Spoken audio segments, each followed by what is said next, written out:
Hey guys, welcome back to Pro Tools 101. Last week was all about MIDI, which stands for Musical Instrument Digital Interface. It's a protocol for connecting electronic instruments, performance controllers, and computers so they can communicate with one another. MIDI is not audio, MIDI is data, which means it's not stored as a sound wave, but is stored as binary information. What kind of information? Information about a performance, information about what you play using your MIDI controllers. So when I press a key on my MIDI controller sends a piece of data to my sequencer. In this case, it's going to be Pro Tools. The information that Pro Tools receives is about what I am playing. It gets to know which key I pressed, it gets to know how hard I press the key, and it gets to know for how long I keep the key pressed.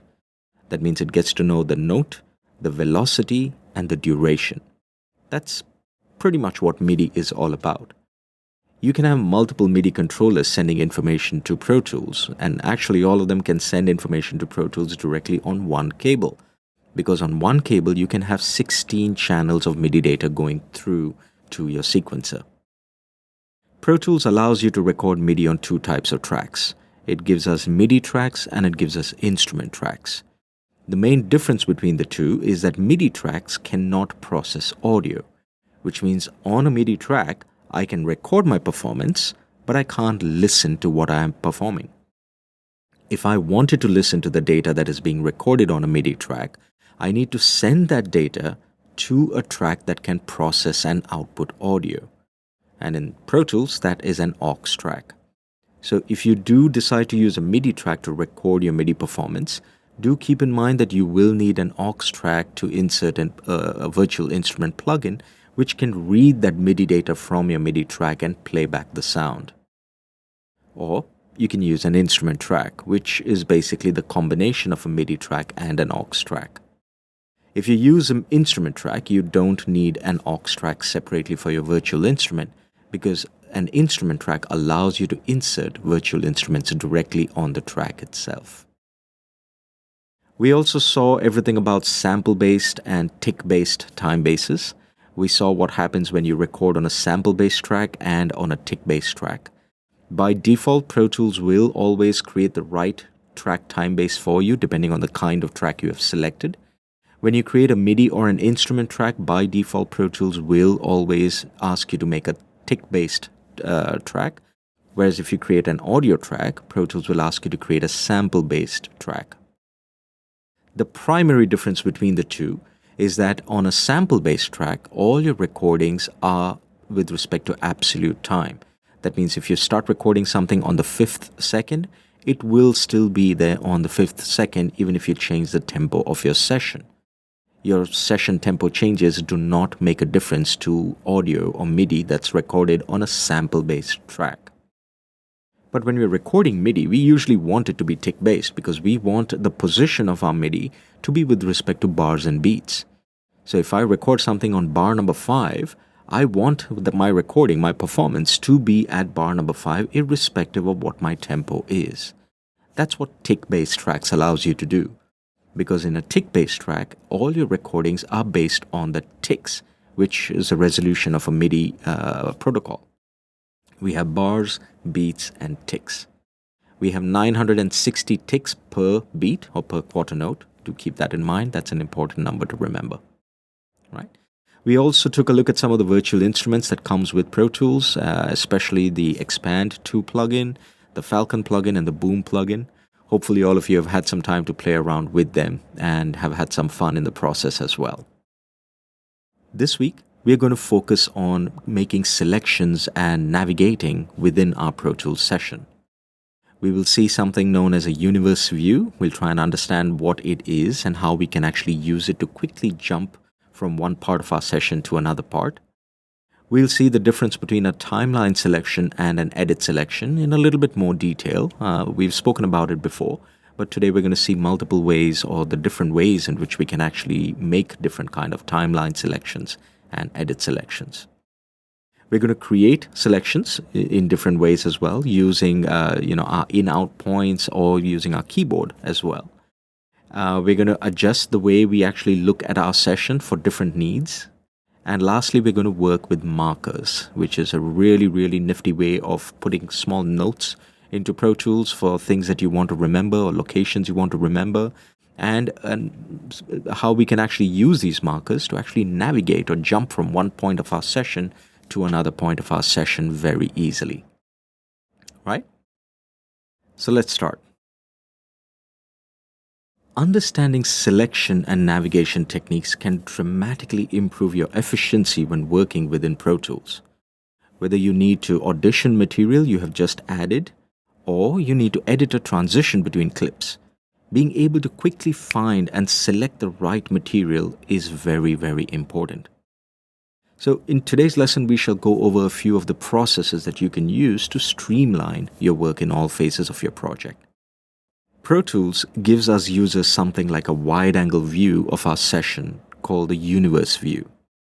It is this area of our edit window that we see right above our rulers. The Universe view displays a miniature representation of all video, audio, and MIDI clips on our tracks. All of our clips are represented by individual horizontal lines in this view, lines which are of the same color of the clips. Of course, if you have tracks like aux inputs, VCA tracks, master faders, they will just show up as blank areas as they can't contain any clips. If your Universe view is not visible, you can enable it by going up to your View, Other Displays, and enabling Universe. It can be resized as well. Bringing our mouse to the bottom area of the view, just above the rulers, changes our cursor to a double-headed arrow, which we can use to expand or contract the size of this view. If you resize it to less than its minimum size, it will go off. And this is actually one method of hiding it if not needed. You can bring it back by going to the View menu or by bringing your mouse in between the rulers and your Edit window toolbar and clicking and dragging down, like this. The area currently visible in the Edit window is represented by this white rectangular frame in the Universe view. If you change the display in the Edit window by zooming, scrolling, hiding or showing tracks, or changing track heights, this boxed frame in the Universe view will relocate and resize accordingly. During playback, if the Edit window is set to scroll, this box will also scroll along. You can click in the Universe view to quickly scroll the Edit window horizontally, vertically, or both. This provides a simple method of navigating a session and controlling the area that is visible in the Edit window. For example, you can click anywhere in the Universe view to move the framed area, like this. And the Edit window will update accordingly, jumping to the clicked location. You can even click and drag on the framed area like this, and the Edit window will scroll in real time to match your movements in the Universe view. If you zoom out, you will see that my white box keeps getting bigger and bigger. That's because I'm getting to see more and more of my audio clips within my Edit window itself, within my timeline that I have over here. If I zoom in, you will see that the white box becomes smaller and smaller. That's because I'm actually seeing a smaller portion of my clips on my tracks in my Edit window. That's what the Universe view allows you to do. If I wanted to quickly jump to the very end of my session, all I need to do is bring my mouse till the end of the Universe view and click directly over here, and Pro Tools will show me where my session actually ends. As I said before, I can just click this white box and move it anywhere I want, and Pro Tools will automatically navigate the viewing area of my tracks to that particular portion of my session, right? So it's pretty useful. It allows you to see all your clips in one view without having to do anything. And it also helps you sometimes, there are times when you're working in loops especially, you make a special loop and you want to use it later, so you just move it across on the timeline so that you can actually use it later on. And sometimes we forget about a loop that has been made but is there on the track, maybe like 100 bars down or something like that. So the Universe view will actually remind you that, okay, you have a clip lying right at the end. Make sure you delete it or make sure you take it out before you do finish your song, and you start mixing with your project itself, right? So the universe view is pretty useful. But if you're working on a small screen, sometimes I can understand if you want to save on real estate space, in which case you can turn it off, but it can be brought back whenever you wish. The universe view is available only in the edit window. It's not something that can be viewable in the mix window because the mix window does not show you your clips. Only the edit window shows you your clips, right? So it is something that is visible only in the edit window, right? Now let's talk about selections. We've spoken about this before. Pro Tools has two types of selections: timeline selections and edit selections. Timeline selections can be made by clicking and dragging on any time-based ruler. A selection made here sets the playback range for our session, which means if I hit play now, Pro Tools will start playing from here to here. To make a timeline selection with the rulers, move your mouse over a ruler in the edit window. The icon will change to a Selector Tool. Just click and drag to select the desired area of the timeline, and your timeline selection is done. Your timeline selection is indicated in your main time-based ruler with these blue timeline selection in-out points, which will be red if any track is record enabled in your session. The start, end, and length values for the timeline selection are also displayed in the timeline selection fields in the transport window. You can use these timeline selection fields in your transport window to create a new selection or to adjust a selection as well.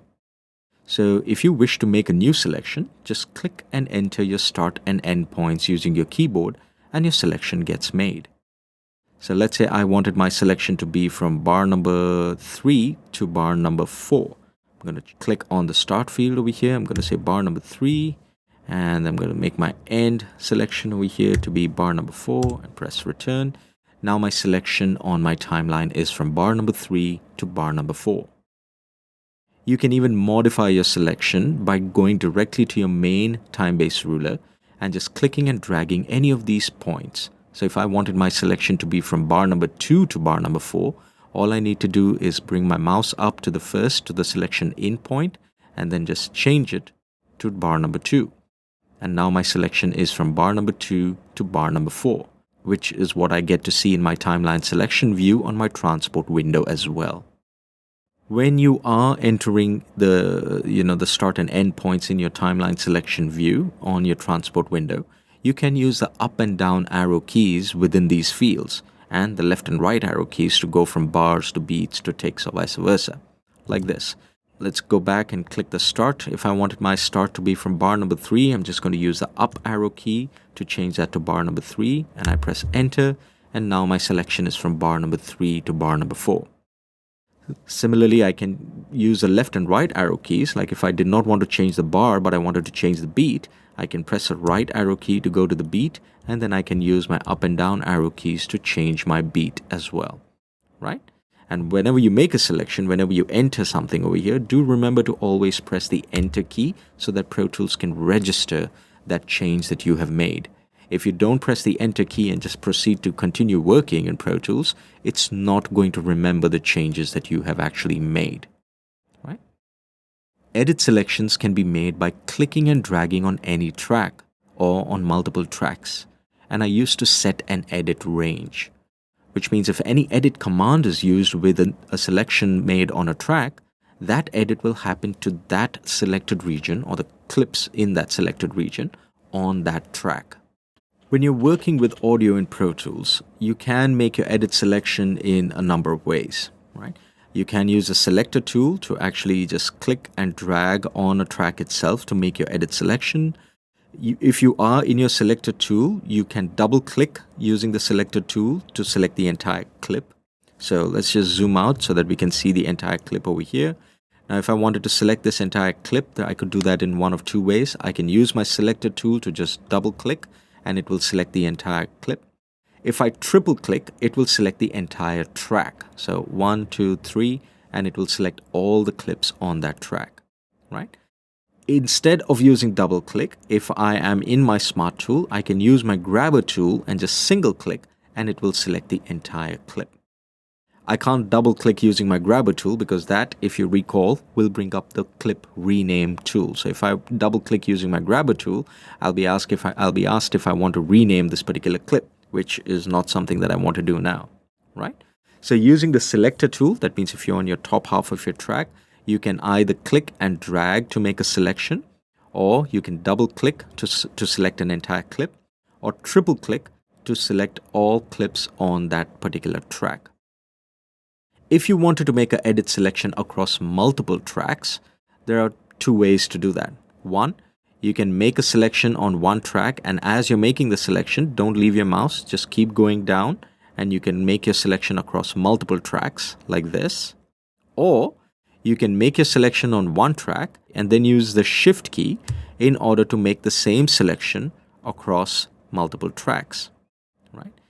If you wanted to make a selection across non-continuous tracks, you can do that as well, which means I can skip a track or skip two tracks and make the same selection across another track where I actually have audio, right?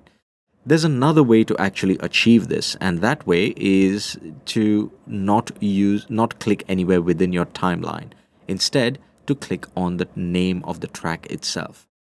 So let's say I make a selection on a particular track over here, and now I wanted this selection to be on my drums track, which is right on top.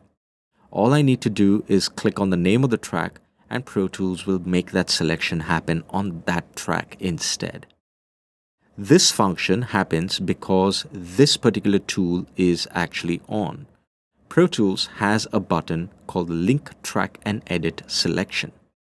And what this does is, when it is enabled, it allows me to just click on the name of a track and my selection gets done on that particular track itself. I could use this method to make my selection across multiple tracks. So if I hold down Command and I click on the drums track, now I have two tracks with the same selection. So this way, I'm not risking changing the selection, because if I actually do the clicking on my track itself, there is a chance that I may end up changing my selected region, right? So instead, to be safe, it's always easier to just click directly on the name of the track itself. Of course, if this tool is off, it's not going to work, right? So I clicked on my synth-based MIDI tool over here, MIDI track over here, and I see that my selection has not copied over onto that track, right? So if I do want my selection to be on that track, please make sure that your Link Track and Edit Selection button is on. With the button on, you can actually have selections of two types, which means if you make your selection across on the first clip over here, or like on my drums track, and I wanted to select all my tracks, that means right from my drums track all the way till my bass track over here, which is my fourth track, I could shift and click on the bass track, and Pro Tools will have the selection on all the tracks in between. So I select my first track and I shift click my last track, and Pro Tools will copy the selection over to all of these four tracks. If I don't want it on all four tracks and I want it only on every alternate track, I could instead use the Command key, right? So instead of using the Shift, I hold down my Command key and I click only on those tracks that I want my selection to be on, right? So Shift will do first, and Shift click and it'll select all the tracks, or you use a command and you make your first selection and then Command click on the names of the tracks, and Pro Tools will put that selection only on those tracks itself. Your edit selection is also visible to you on your edit window toolbar. So you have something that looks like a timeline selection in your transport window, but it's in your edit window toolbar. Remember the difference though. The one you see on your transport window is your timeline selection. The one you see on your edit window toolbar is your edit selection. So if I wanted to make an edit selection change over here, let's say I wanted to change the length from 4 bars to 5 bars, I select my length field over here, I enter 5 bars and I press enter, and I see that my edit selection has actually changed. If you recall, we spoke about having the timeline and your edit selection linked. You can unlink them. By default, Pro Tools links them, which means my timeline selection and my edit selection are the same. If I wanted that to change, all I need to do is turn off this button that's under the Zoom tool. This is called my Link Timeline and Edit Selection button. So when this button is off, I can proceed to make a different kind of edit selection on my track over here, and I will see that my timeline selection and my edit selection are not the same. This is useful if you want Pro Tools to play back one part of your track, but you want to continue editing on another part of your track. Once you finish your editing and you want them both to be linked again, all you need to do is click on this button under the zoomer tool, and it will link your timeline and your edit selection. Whatever your timeline selection was before you turned this button on is going to get lost, right? So whatever your timeline selection was is going to change, and whatever your edit selection is going to become your new timeline selection whenever you turn on this button. That's because Pro Tools assumes that whatever you are editing has more priority and is what you want to listen to immediately after you turn on this particular button, which is why the timeline selection, whatever it was before, is gone, right? Let's say I have a selection like I see over here. My selection, my timeline and my edit selection currently is from bar number 5 to bar number 9, which is 4 bars. Let's say I've made a 4-bar selection, but I've selected the wrong 4 bars. How do I change that? Well, apart from deselecting and reselecting bar number 6 to 10 again, what if I already have made the selection, but I just want to move my selection? I don't think this is part of the 101, but I'm still going to show you because I feel it's pretty useful. The way to do that is to bring your mouse to your main ruler where you see your timeline selection in and out points, and hold the Option key and then move one of your timeline in or out points. This way, Pro Tools will remember the length of the selection that is made and will allow you to move your selection to the left or to the right. Remember, you are not moving your audio, you are only moving your selection. That means the area that Pro Tools is going to play back when you hit the play button at this time, right? So multiple ways in which you can change your timeline selection. 1, you can just click and drag on the in-out points that you see on your main ruler.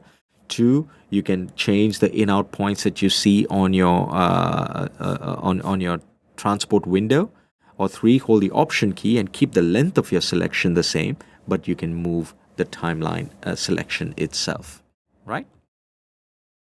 The button that we see right before our Link Timeline and Edit Selection button over here is what we call Tab to Transient. Tab to Transient is a pretty cool feature, and it's something that's available only in Pro Tools. It allows you to jump from one position to another position using your Tab key. That means it allows you to place your edit cursor at different positions in time on your track by just using the Tab key. Let's take, for example, over here, my edit cursor is right at the beginning of my bass track over here, my bass Hofner track that I have over here, right? Let's just zoom out so that we can see multiple clips over here. And I see my edit cursor blinking right at the beginning. I'm going to press the Tab key one time, and you will see that Pro Tools moves my edit cursor from the beginning of my session to the beginning of my clip.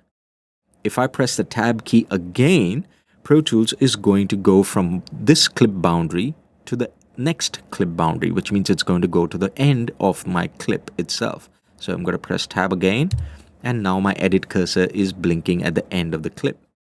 So if I continue to keep pressing Tab, every time I press Tab, Pro Tools is going to move my edit cursor from one clip boundary to the next clip boundary, right? So you can use it to quickly jump from one point in your session to another point. You can make selections as you do this jump as well.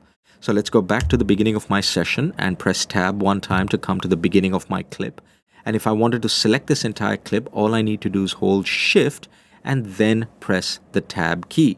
And Pro Tools will select everything right from my first clip boundary till my next clip boundary. If I press Tab now, Pro Tools is going to ignore the selection and then take my edit cursor to the next clip boundary, which is going to be the end because my selection was from the start till the end. So my edit cursor was right at the beginning of the clip itself. I can do a reverse selection as well. Like now my edit cursor is right at the end of this particular clip. So if I do Shift and Tab, it's actually going to select this blank region in between. But if I hold Shift, Option and Tab, it's going to do the opposite side. So I'm holding down Shift, Option and Tab, and Pro Tools will make my selection from the back to the front now, right? So you can use the tab key in order to make your selections as well. But a really cool feature in Pro Tools is this button that I said over here, the Tab to Transients button. If your Tab to Transients button is on, when I press Tab, Pro Tools will look for the start of an attack sound. That means it's going to start looking at my waveforms. It's not listening to my waveform, it's looking at my waveform. And whenever it sees a significant jump in the waveform, Pro Tools will move my edit cursor to that particular position, right? Let's try the same thing on my drums track that I have over here. So I'm going to bring my edit cursor up to my drums track and I'm going to zoom in a little bit so that we can see our clips a little bit better over here. I'm going to press the tab key first because it's right at the beginning of my session. And now my edit cursor is at the beginning of my clip. Now, technically, if my tab to transients button was off, if I would have pressed the tab key, it would have gone to the end of the clip. But if I press the tab key now, it should go to the beginning of my drum waveform. And every time I press tab, Pro Tools is going to find the next attack sound that it can see. It can't hear, right? So I'm going to press my tab and you can see that Pro Tools is going to cycle through all the different attack sounds that it can see. You can't change how Pro Tools sees the attack sound. This is one of those things that you cannot set. You cannot change the threshold of the tab transient that Pro Tools identifies, which means it's a hit or miss, but most of the time it works fantastic, right? You can use it on other tracks as well, but they don't work as well on tracks that do not have sharp attack or sharp transient attack sounds. Right? On drum tracks, it works perfectly. So if I was trying to actually select a drum loop, I could do that using my tab key. Now, let's solo this particular track and play it from the beginning.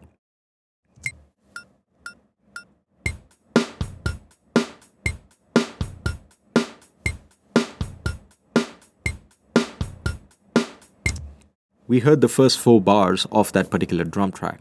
What if I wanted to select only bar number 2? Right? And I wanted to make a new loop from it. I know it's the same loop, but what if I did want to do that? I can use my tab key to find the beginning of the sound of my second bar, which should be this one over here. Right? And I know where my second bar ends. So if I hold on my shift and then I keep pressing tab, Pro Tools is going to select only that region that I actually make a selection with.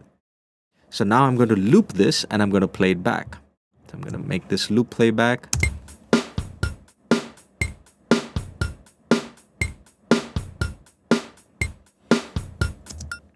There we go.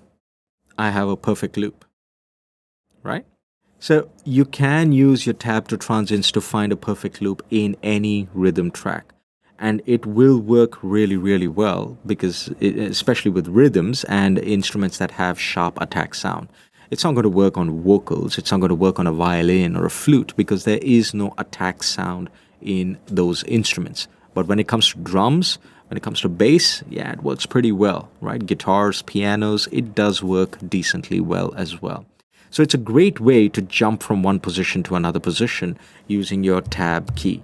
And by default, you should be leaving it on. So if it is not on, please make sure you come up to your edit window toolbar and turn this button on so that you can avail of your tab to transient function. If the button is off, as I said, when you press the tab key, Pro Tools is going to jump to the end of your clip or the end of the next edit point that it already has on this particular track, right? So that is what the tab key does for you in Pro Tools. Again, you can make selections by holding down the shift and then pressing tab, or you can make reverse selections by holding option shift and then pressing the tab key, and your selections will happen in the reverse direction, right? Adjusting your views. Let's say I have too many tracks and I wanted to change how many tracks, change the size of the tracks that I am seeing in Pro Tools. Let's say I'm editing my drums track now and I want my drums track to be really, really big so that I can see more detail and I can make a perfect editing. you can change the size of your tracks, right? There are a couple of different ways in which we can do it. Let's unsolo this.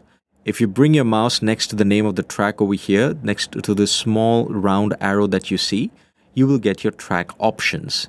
And when you click on that, you can choose what your track height should be.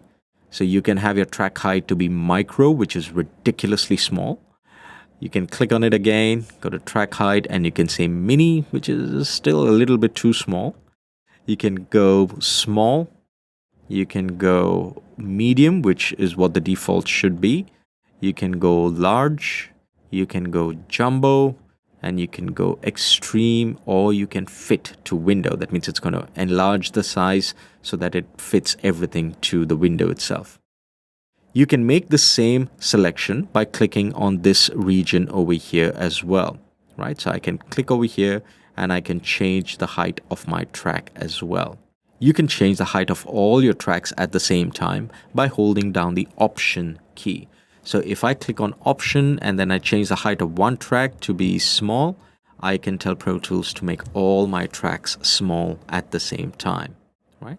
It's pretty useful a feature, right? So if you did want to change the height of your tracks together at all times, just hold down the Option key.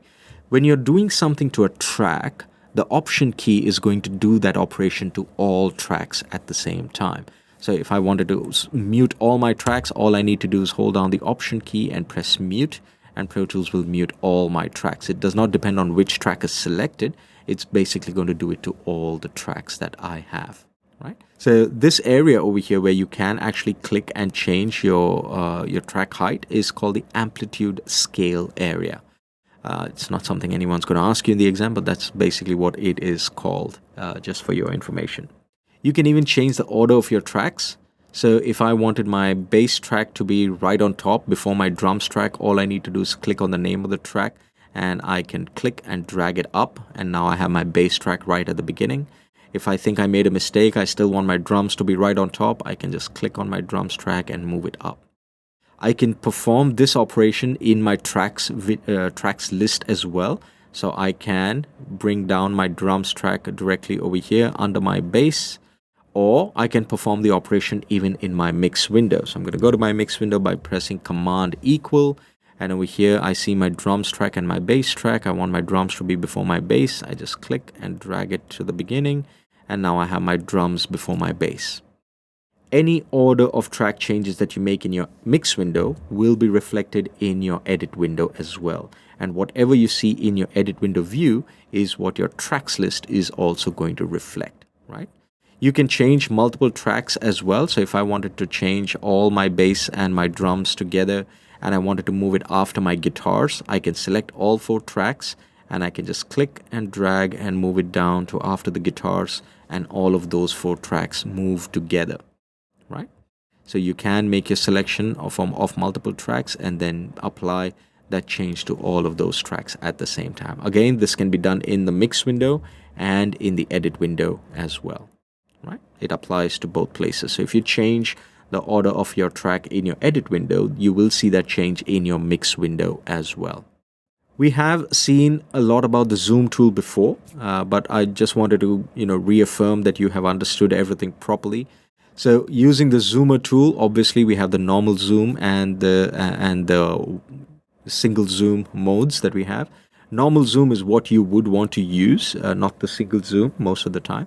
So in the normal zoom, you can click and drag over a selected region and Pro Tools will zoom in or fill your edit window with that particular selection that you made. If you wanted to zoom out, just hold the Option key and Pro Tools will change your zoom in button to the zoom out button. So clicking will basically zoom out and give you that functionality, right? Single zoom, as I said, you just click and it will zoom and then it'll go back to the edit tool that you were using. But in the normal zoom mode, when you click or when you make a particular selection like this, it's not going to go back. It will remain in your zoom tool, right? What if you wanted to see your entire session at one time? Right? You wanted to see all the clips that you had on your track at one time. You could do that by just double clicking on the zoomer tool itself. So if I double click, Pro Tools will zoom out and show me all the clips that I have on my tracks in my edit window at one time, The shortcuts for zooming in and out in Pro Tools is the R and T buttons that we have over here. So you can use the R and T buttons to zoom in and zoom out. But do be aware that if you want your R and T buttons to actually work, you need to have your keyboard focus on, or your command focus on, which is this small A to Z button that you see under your rulers in your edit window. So if this is not yellow, your shortcuts are not going to work, right? You could use zoom presets, as I said, in your edit window toolbar next to your edit modes. You will see 5 buttons: 1, 2, 3, 4, and 5. These are your zoom presets. So that means Pro Tools has certain prefixed zoom levels that are saved within your session, within Pro Tools itself. So if I click on number 1, I get a particular zoom value. If I click on number 2, I get a particular zoom value. If I get a click on 3, it's a different zoom value. Click on 4, you see I'm going more and more in, right? You can change the preset, right? So if, let's say, I make a selection over here of 4 bars, right? And I want Pro Tools to zoom in on these 4 bars. And I zoom in on these 4 bars. And I want Pro Tools to remember this as a zoom level. So since it's 4 bars, let's say I want to save it to the zoom preset number 4. So all I need to do is keep my mouse pressed on number 4 and then tell Pro Tools to save my zoom preset, right? So now wherever you are in your timeline, let's say I am at bar number 23 over here, and I click on number 4, Pro Tools will zoom in to show me 4 bars at bar number 23. So 21, 22, 23, 24. I'm seeing 4 bars at bar number 23, right? So you can save your own zoom preset as well. If you wanted the entire session to be viewed as a preset, so I can double click over here. This is your entire song. Well, you don't need to save this as a preset technically, but what if you did want to save this as a preset? When you press number 1, you wanted to zoom out and see your entire song. Again, I can keep my mouse pressed on number 1, or I can actually hold down the command key and then click on number 1. Now number 1 is going to remember this zoom preset, right? So wherever you are, whatever zoom level you are in, let's say I have zoomed in at such a level over here. When I click on number 1, Pro Tools is going to zoom out and show me the entire session at that time, right? That's what these zoom presets are. If you do not remember the zoom in, zoom out shortcuts, you could use these arrows on the left and the right to zoom in and zoom out respectively. So your right arrow is going to zoom in and your left arrow is going to zoom out. This button with the waveform and 2 arrows up and down is what we call a vertical zoom. So if your recording is really, really bad, or if you have recorded something that is really too soft and you can't see the waveform, you can ask Pro Tools to do a vertical zoom on your waveform itself. So when I click on the top arrow over here, I can see that Pro Tools is increasing the size of my waveform vertically. Now this is only zooming in the waveform. It's not actually changing the amplitude of the sound. It's not changing the volume of my track itself, right? It's only changing the zoom level. It does not modify the MIDI. That's because the MIDI is not audio. If I wanted to change the MIDI over here, I can use my MIDI zoom in and out, my MIDI vertical zoom button over here. But if you wanted to see the MIDI notes becoming big and small, you can't see it when your track view indicator is set to clips. You will need to change your MIDI track to show you your notes, and then you can use the MIDI vertical zoom in order to make the clips or make the notes bigger or smaller in size, right?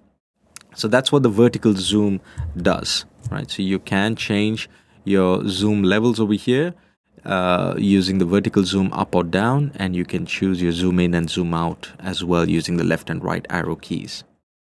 What about this button over here that's right next to the zoomer tool?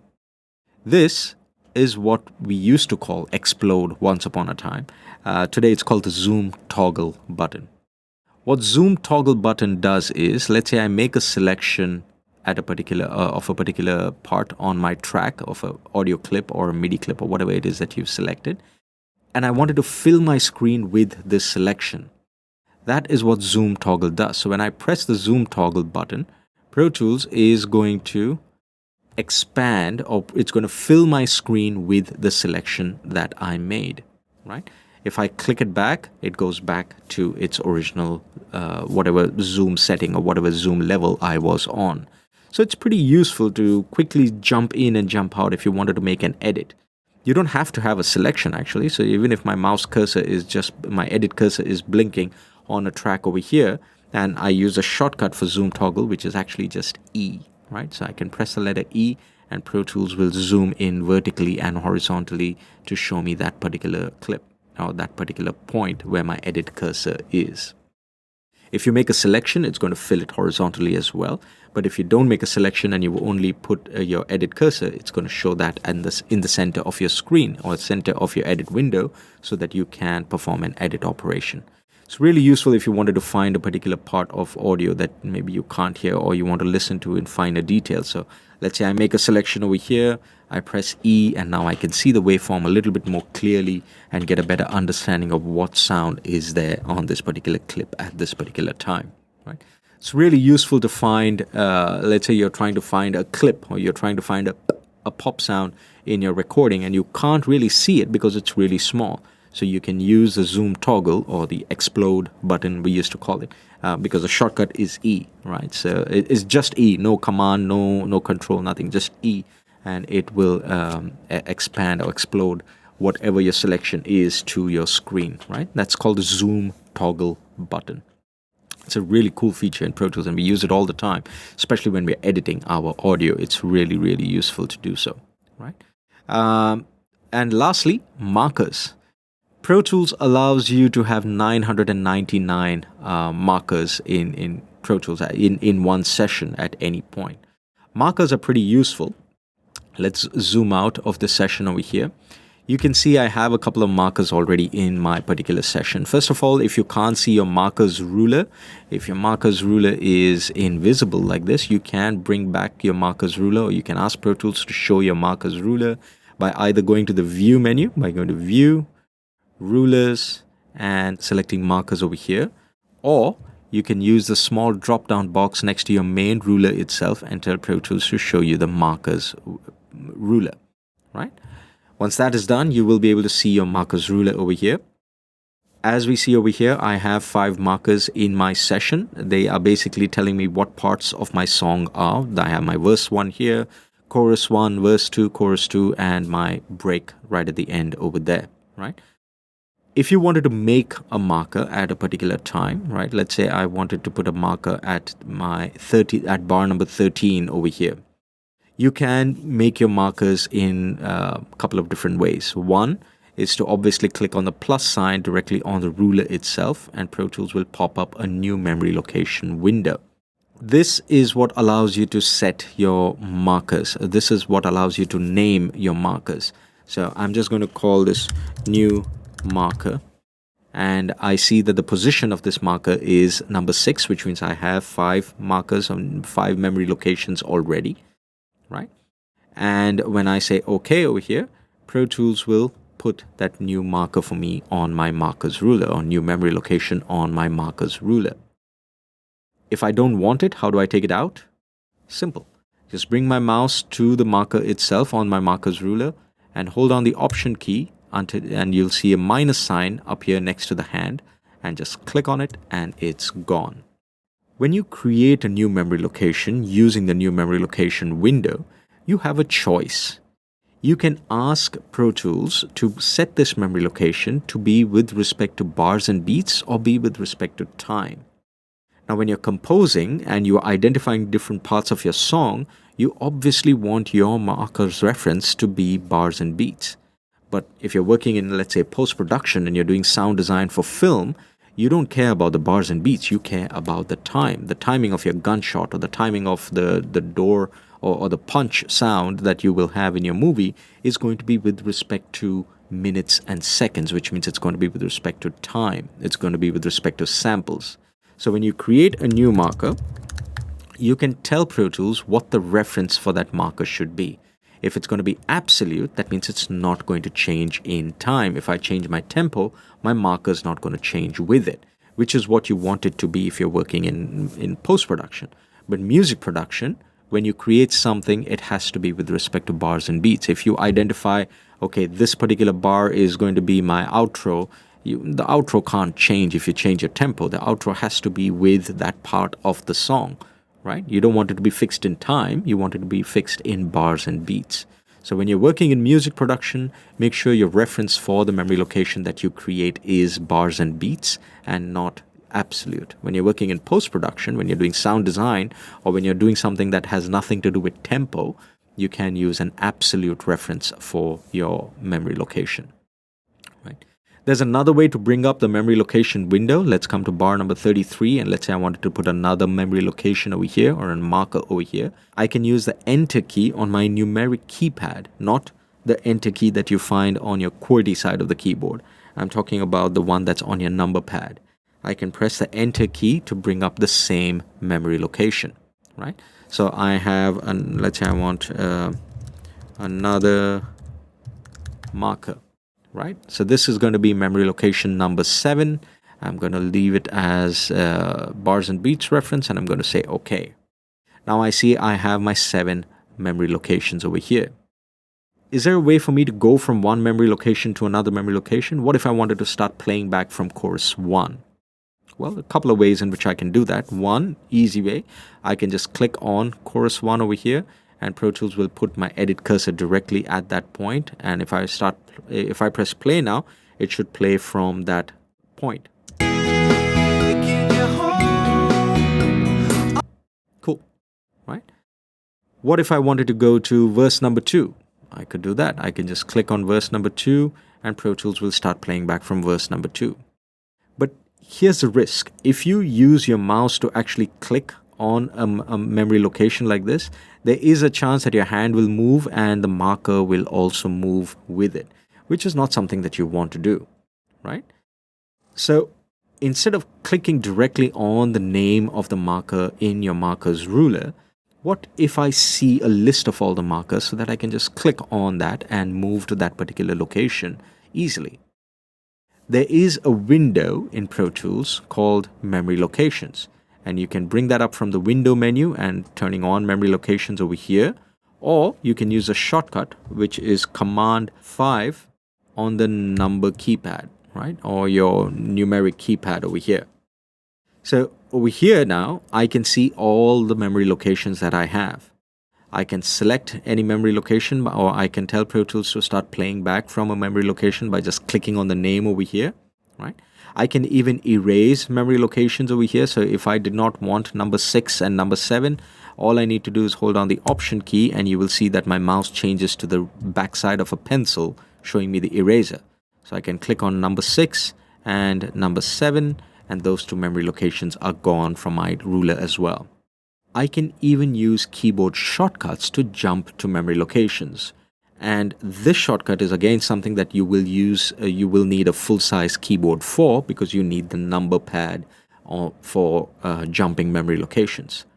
You can use the dot and the numbers on a number pad to go from one memory location to another. So if I wanted to go to memory location number 4, I need to press dot 4 dot, and it will go to number 4. If I wanted to go to number 2, I press dot 2 dot, and it will go to the second memory location that I have. I can make selections as well using my memory location. So if I wanted to select from memory location number 1 to memory location number 3, all I need to do is select the first memory location in my memory locations window, hold down my shift key, and then click on the third memory location over here, and my selection gets made in my timeline. I can use the same shortcuts as well. So if I wanted to make a selection from number 2 to number 4, I can use dot 2 dot, and then hold down my shift key, and then press dot 4 dot, and Pro Tools will make my selection from memory location number 2 to memory location number 4 on my track. As I said, you can have 999 memory locations whenever you create memory locations in Pro Tools. That's the maximum that you can have in one session. I have never reached that many memory locations. If you have that many memory locations, you're going to need a much bigger ruler in order to read everything that you're writing over there. So use it to keep yourself organized. Don't make yourself disorganized by having too many as well, right? Again, the shortcut to go from one memory location to another is very, very easy and very useful if you have a full-size keyboard. So .1 dot is going to go to that memory location. I see that there are two memory locations over here that are number 10 and number 20. So if I wanted to go to number 10, all I do is .10 dot and it goes to number 10 over there, right? So this looks like it's basically just selected certain parts of my song, right? So I can see a timeline selection has been made with this memory location. So it's not a marker, location marker, it's a selection marker that I have, right? So you can make your memory locations as Pro Tools is playing as well. So if I start playing right from the beginning, as Pro Tools is playing, if I press the Enter key, it is going to pop up the memory locations window like this. And it allows me to create a new memory location, and I press OK or press the Enter key again, and I see that a memory location has been created. And I can see that a memory location has been created right in the beginning over there now, right?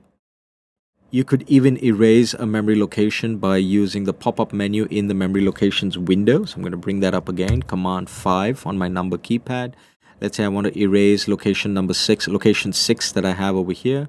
I can come up to the small pop-up menu over here and I can say clear location 6 and the memory location is gone, right? So there are a couple of ways in which you can do that. You can option click on the name of the marker or the memory location in your marker's ruler. You can option click the name of the memory location in your memory locations window, or you can select the memory location in your memory locations window and then come up to the memory locations pop-up menu and say clear memory location, right? So that has been markers in Pro Tools. And that has been Chapter 8. This is how you can make various selections, and this is how you can navigate from one place to another place using things like the universe view that we have over here in Pro Tools. Right? If you have any questions, please feel free to reach out to me. Catch you later. Bye.